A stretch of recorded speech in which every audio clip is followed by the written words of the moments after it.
ओम आदिशक्ति माताए नमः।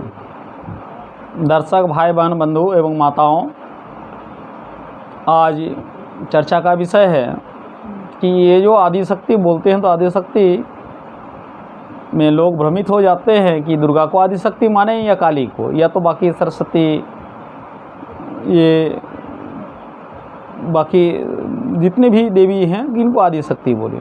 तो माता एक ही है आदिशक्ति, उन्हीं का रूपों में, चाहे आज वैष्णो देवी बोले, काली जी बोले, उन्हीं का एक एक कर्म के लिए, जीवों का उद्धार के लिए माता का ही एक रूप है। आज चर्चा करेंगे ये दुर्गा जी और काली जी, यानी महाविद्या, महाशक्ति, ग्रहों और ध्यान चक्र, इसके बारे में आज हम चर्चा करेंगे। तो आदिशक्ति के बिना कोई भी काम सफल नहीं होते हैं, और उसमें शिव तत्व होना जरूरी है तथा ग्रह भी होना जरूरी है। इसलिए बराबर हम ग्रहों के बारे में भी चर्चा करते हैं, आदिशक्ति माताओं के विषय में चर्चा करते हैं, एवं ध्यान चक्र। जब तक किसी मंत्र को साधित कोई साधक नहीं करते हैं, यानी जब तक वो आत्मविश्वास और आत्मस्वावलंबी ना हो, तब तक उनके ऊपर जो है वो ईश्वर कृपा नहीं होते। ध्यान चक्र में उन देवी को, जिसके लिए हम कोई भी अपना मनन, अपना मनोरथ को पूरा करने के लिए उनको जब हम मांगते हैं माता से, वो चीज़ को जब हम सूचित करते हैं, उनकी एक रूप है। तो इनके बारे में आज चर्चा करेंगे, महाविद्या, महाशक्ति, ग्रह और ध्यान चक्र। जैसे हम लोग बोलते हैं काली, ये माता आदि दुर्गा ही है। अगर ग्रहों के रूप में दे तो शनि जी का अधिष्ठात्री देवी माँ काली है या आदि दुर्गा है। ध्यान चक्र में अगर खोजा जाए तो ये सहस्रार में रहते हैं, सहस्रार चक्र से इनकी आराधना की जाती है। द्वितीय में है काली के बाद तारा माँ आदिशक्ति है, और महाशक्ति के रूप में देखेंगे तो शैलपुत्री है। तारा और शैलपुत्री एक ही है। ये गुरु के अधिष्ठात्री देवी है, और यदि ध्यान चक्र तो मूलाधार है। तीसरा है षोडशी या ब्रह्मचारिणी। ग्रह में यदि देखा जाए तो अग्नि या वायु के अधिष्ठात्री देवी है। अगर ध्यान चक्र में देखें तो स्वाधिष्ठान ध्यान चक्र से इनकी पूजा आराधना की जाती है।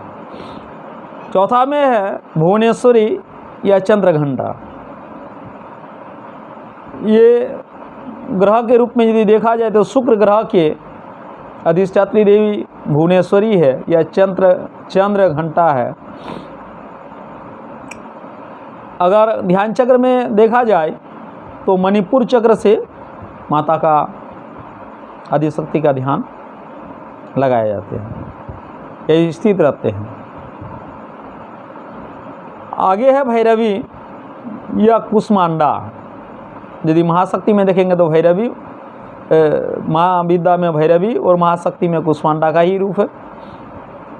ये रवि या सूर्य ग्रह के अधिष्ठात्री देवी है, और ये अनाहत चक्र से ध्यान लगाना जरूरी है। इसके आगे देखते हैं छिन्नमस्तिका।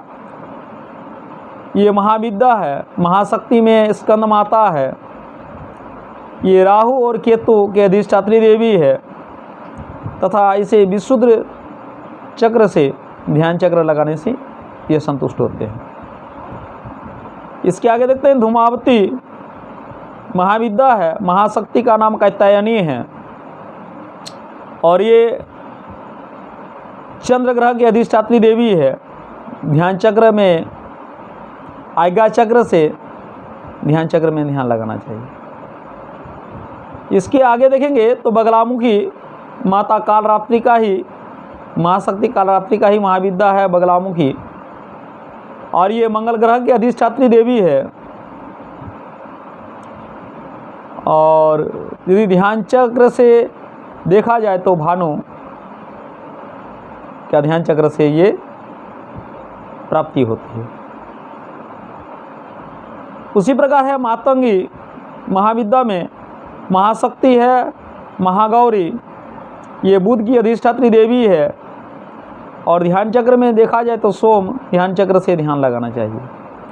इसके आगे देखेंगे तो कमला महाविद्या है और महाशक्ति का नाम है सिद्धिदात्री, ये वरुण की अधिष्ठात्री देवी है। ये निर्वाण ध्यान चक्र से ध्यान लगाने से उनकी वो प्रसन्न होती है। तो भारतवर्ष में 10 महाविद्या शक्तिपीठों या 10 महाविद्याओं के साथ साथ 10 महाशक्तियों का भी बहुत सारे जगहों पे स्थापना करके पूजा करते हैं, शक्तिपीठ भी है। लेकिन नवग्रह की स्थापना तथा शिवलिंग को मध्य में स्थापित करके ही ये की जाती है, क्योंकि शिवत्व की रक्षा बिना महाविद्याओं यानी ज्ञान विज्ञान और महाशक्तियाँ यानी बल आश्चर्य और नवग्रह के समन्वय के बिना कोई कार्य सफल नहीं होते हैं। यानी नवग्रह संतुष्ट होंगे तभी जीवों में सुख शांति आश्चर्य की प्राप्ति होती है।